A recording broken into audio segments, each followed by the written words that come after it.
fellows, thank you, and may God bless you once again for joining me on Africa, My Heritage TV.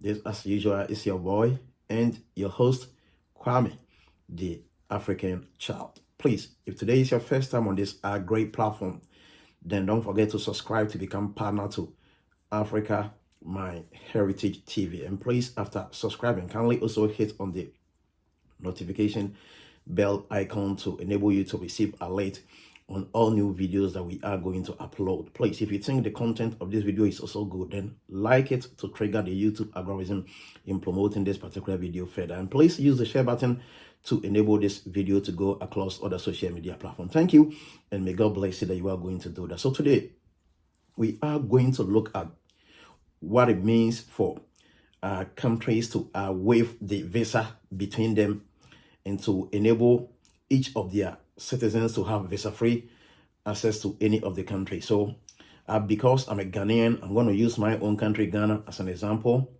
So if I take a country like Singapore, Ghana is having a visa-free arrangement with Singapore. So that simply means that people with Singapore passport can just travel to Ghana without a visa.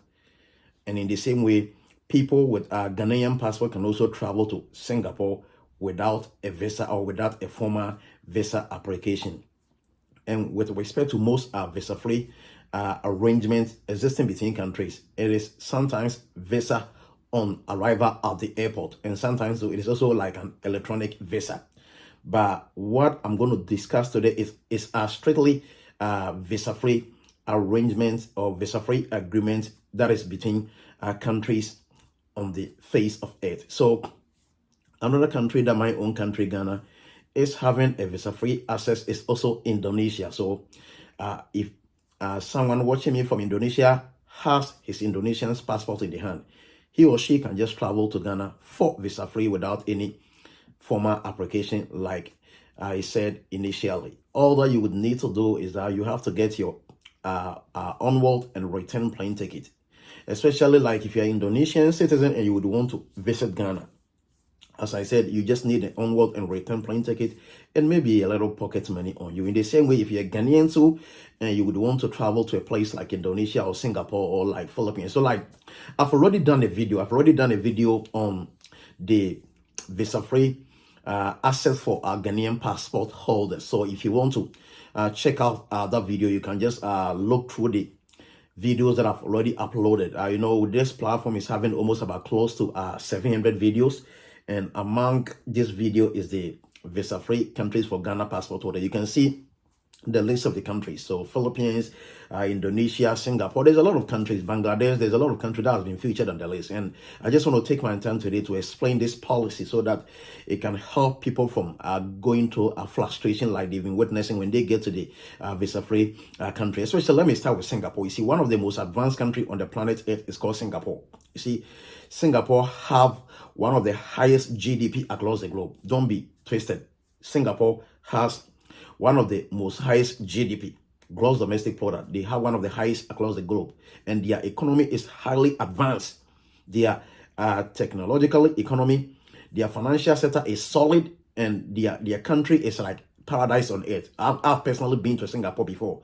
I spent a month in Singapore, so whatever I'm here sharing with you is born out of experience. I'm not doing hearsay. I'm not watching somebody's video to come and also do mine. I'm talking out of experience. Most of these countries that I'm going to use to cite as an example, I've been to this country personally. So whatever I will be sharing with you is experience-based. Experience, they say, is the best teacher. So with respect to Singapore, if you're Ghanaian and you would want to leverage on the visa-free arrangement between Singapore and Ghana to maybe go to Singapore, as I said, all that you would need is your plane ticket, and the plane ticket, it has to be two. It has to be the onward plane ticket and also the return plane ticket. Mind you, if you're a Ghanaian and you travel to Singapore without a return ticket, they are going to ask you to go back immediately at the airport.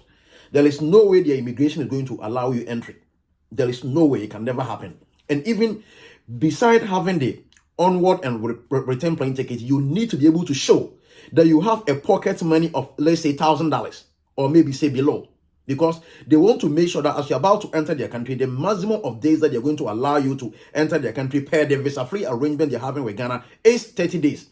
They want to make sure that in the period of 30 days that you would want to enter their country, you're not going to engage yourself in any job opportunities, or you're not going to try to figure your way out, whether legally or illegal ways of maybe working, because per the 30 days they've given you to enter their country, you're not supposed to work according to the law. You're not supposed to work. You are coming as a tourist, you are coming as a visitor, and they want to make sure that you have your pocket money to be able to book your hotel, or to be able to maybe book your dormitory.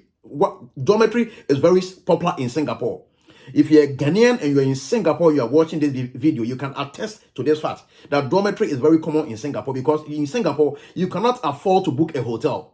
You cannot afford to book a hotel in Singapore. And sometimes you cannot afford to be in the hostel. So sometimes the most popular ones are the dormitories. See, like the dormitory is like a very big facility that they've built, and there's a lot of rooms that you can even share with a lot of people, especially when I was in Singapore. And the place that I was, it was a dormitory. And in a room, we were like almost about 8 people. So we're using students' bed. So top and down, you see, that is how the arrangement was. So in Singapore, life in Singapore is super expensive. So you can't afford booking a hotel, and you can't afford booking a hostel. And the only thing that you can go for is a dormitory. So the Singaporean immigration would make sure that you have pocket money of $1,000 or less with you, to make sure that if you enter their country, you can survive without not finding yourself wanting. If you don't have that pocket money, they are not going to allow you entry.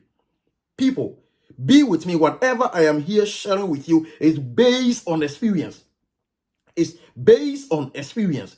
My experience with respect to Singapore that I'm sharing with you right now has to do with Singapore for most about say 7 years now. And back then in the 7 years time, but so if it was in 7 years, that means it was around we are in 2022, so it was around 2015. And back then, the minimum requirement of money you're supposed to have before they can allow you entry was $1,000. So I wouldn't be able to predict with respect to 2022. But all that I can say is that make sure, as a first-time visitor to Singapore and you are leveraging on the visa-free arrangement, you have either $1,000 on you or you have less than $1,000 on you. And you need to be able to prove that you have the return ticket to also go back to your home country, because the maximum of data they're going to allow you entry is 30 days.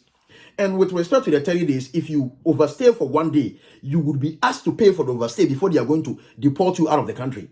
Listen very carefully. So if you're Ghanaian and you are watching this video and somebody is deceiving you, that you can leverage on the visa-free arrangement to go to Singapore, and all that you would need to do is that you enter the country and you can find a work. There is no way you can enter Singapore as a tourist or as a visitor and you're going to find job or a work in Singapore. It can never happen. Unless there's maybe a travel agency, travel and work agency that has a contract or agreement with some Singaporean companies that they are in need of workers, that they are going to allow you to come to their country straightly to come and work. Beside those arrangements, if you go to Singapore as a tourist or as a visitor, there is no way you can work. They say, and as I said, if you overstay even 1 day after your 30 days, you will be asked to pay for the 1 day before they are going to deport you out of their country. And because of the 1 day overstay that you did, that they made you to pay for that 1 day, they are going to make sure that they are going to blacklist you so that you wouldn't have access to their country again, and to even come and even think of staying over your visa. So be clear and know Singapore before you may decide to go there. Same thing also goes with Indonesia. If you enter Indonesia with a Ghanaian passport, you have visa-free access for 30 days. And with the 30 days, so the Indonesian immigration is also going to look for you to return to your country. See, Indonesia is so big, because mind you, Indonesia is made up of a lot of island.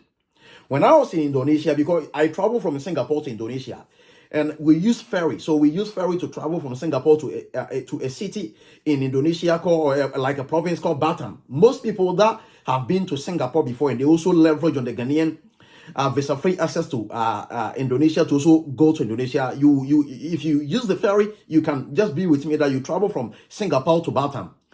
And if you get to Indonesia, we travel from Batam to the capital city of Indonesia, that's Jakarta. If you get to Indonesia, they also have the same arrangement.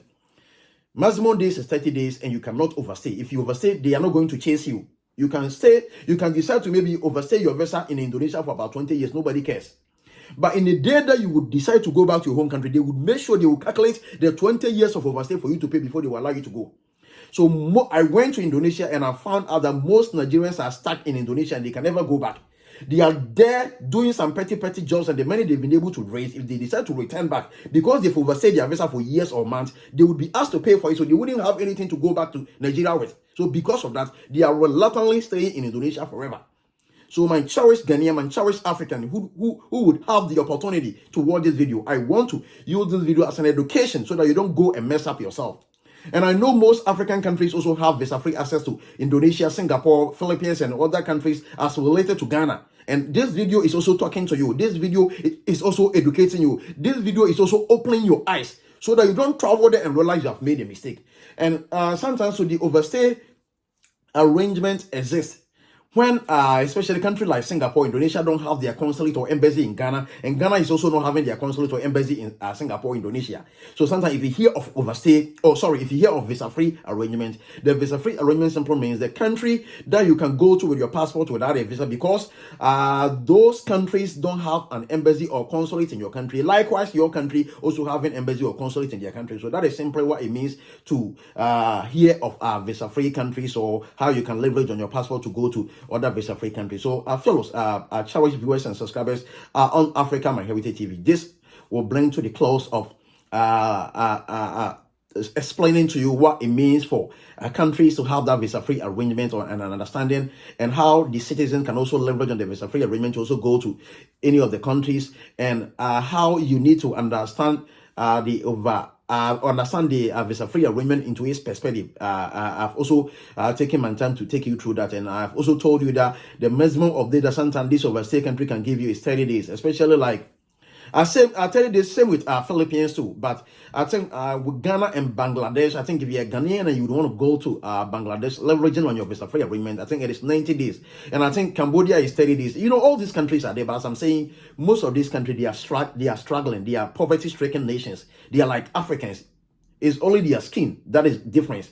Beside their skin color, they are like Africans. Their economy is in shambles. They are not doing well. They don't have money. They don't even have a lot of jobs. They don't even have a lot of enabling environment for their own citizens. So why must you waste your time as an African to go to countries like this? But because sometimes we are so frustrated in Ghana and in the African continent, we sometimes travel out without not thinking out. So please, my cherished viewer and subscriber out there, watch this video, learn from this video, jot some notes down, and before you would want to leverage on the visa-free agreement to even visit or tour this country, please get to know all this so that you don't go there to go through any frustration or intimidation. Thank you, and may God bless you for your precious time and moment that you have shared with me. This once again was Africa My Heritage TV channel, and this was your boy Kwame, the African Child. Please, if this was your first time, don't forget to subscribe, and after subscribing, hit on the notification bell icon to enable you to receive alert on all new videos that we are going to upload. Please like the video if the content is okay for you, to enable the YouTube algorithm to also promote it further. And please use the share button to share this video to enable you to go across other social media platforms. Thank you, and may God bless you. I will see you again when the right and next opportunity presents itself. Thank you, and please stay safe.